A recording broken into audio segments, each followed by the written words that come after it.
Just be speaking with the psychologist and behaviorist, Dr. Barry Goodfield. Before we do that, he's profiled infamous dictators and leaders like Slobodan Milosevic and Saddam Hussein. Dr. Goodfield, good to have you on the program this morning. Thanks very much for joining us.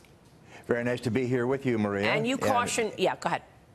I just want to say that every observation or remark that I make is based on observable, testable behavior, what I call the nonverbal leak. That's something we can see that these people are actually doing. It's not a guessing game. And you caution critics not to bet against Donald Trump. Tell us why.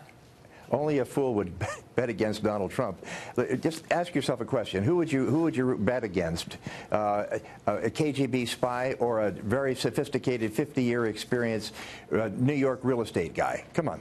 Think about it. Well, let's talk about the behavior that we're expecting. You point to the ego-driven agendas on the part of both President Trump and President Putin.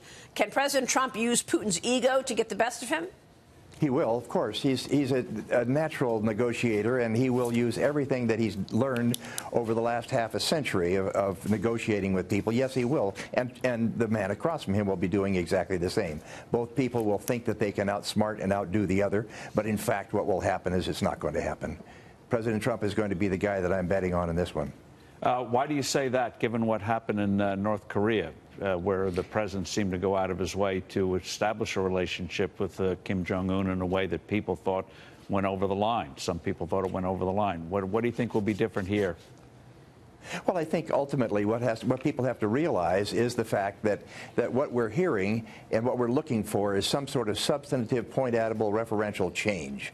And will that happen? What we can have is an opportunity to realize that the arrow is going in the right direction. When a doctor walks out of a surgery, what he says is that the patient will survive, things will get better. And both of these men will walk out and probably give you some indication that things are going to get better and they're going to try. There is no bottom line that says it's done, because it's a process. Everybody should understand that.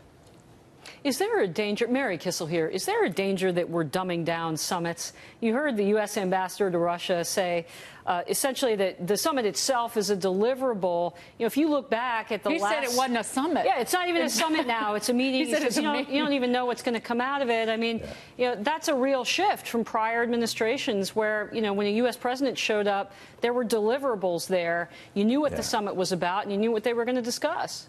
Yeah. Well, standard here is to lower expectations and increase the possibility that something could come out that both people can brag about. Please understand something. By the way, the word summit was a word that was invented by Winston Spencer Churchill.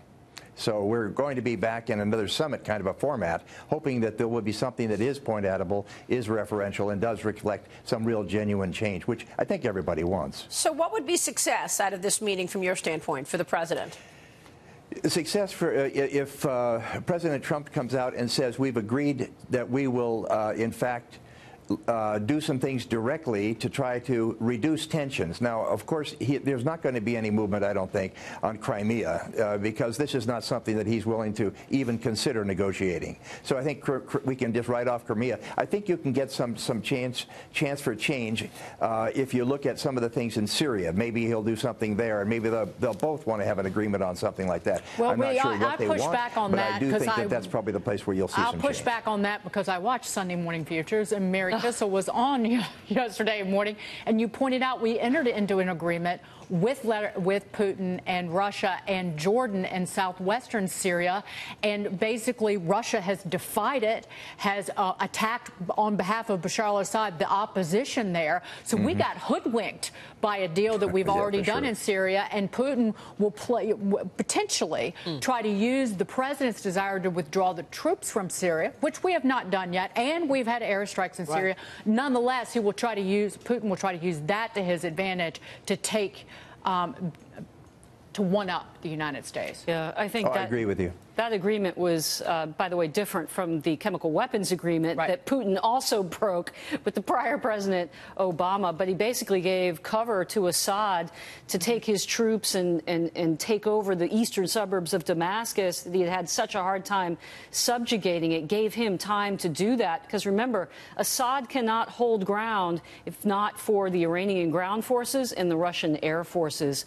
So, yes, when you say we were hoodwinked, we absolutely were. We basically gave Assad more time to commit war crimes and to subjugate his people. Which leads to the basic question: why do we think Putin's going to give anything, certainly in this round of negotiations?